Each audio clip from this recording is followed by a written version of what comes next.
Hi, bodybuildingwarehouse.co.uk. We're going to take a look at shoulder presses. So, start with bench. Make sure your back is as close to upright as you can get. Just going to offer you good support.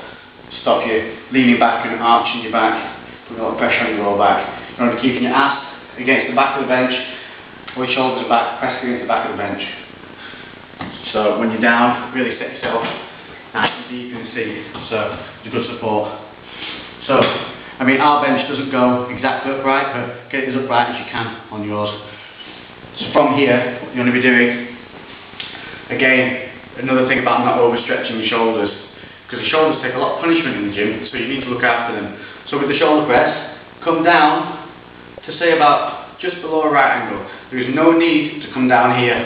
This is overextension. You're going well out of your zones of the muscles' actual tension points. You're just going past an unnecessary tension on the muscle and on the joint itself. Your points of power from your shoulder press are from about here upwards. This is when your muscles are engaged. Past here, you're losing about, I'd say, 40% of your power, and so you're going to risk a lot of injury going too deep, and it's not giving you any added gain, so why do it? So on your press, you want to be coming down to roughly just below right angles, feel the nice stretch, pressing up, over your head, again, not banging your weights. Nice, controlled, back down, nice and wide. As don't try not to, when you come down, let the dumbbells come too close to your head, because again, what you're doing is you're reducing the leverage that your arms have in there, making it easier. So keep it out nice and wide, keep tension on the shoulder, pressing up to the top. Nice and smooth. So have a quick look at it.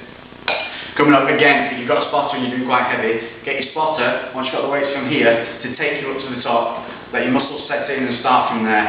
Looking at yourself in a mirror, this is the time you do need the mirrors for anything other than vanity, because you need to be able to, you shouldn't be able to see the weights when you're above the head. Now I can't see them, and you don't want to be looking up at them because it's going to affect your lift.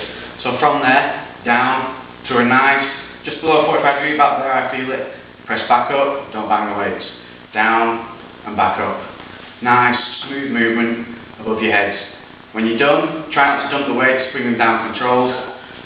Back down by sides. What I'm not doing there is when I'm coming down, I'm not letting my ass slip forward on the bench and not sticking my chest out, keeping everything set back against the bench, pressing through the heels of my feet. So that's a good solid way to do a good shoulder press.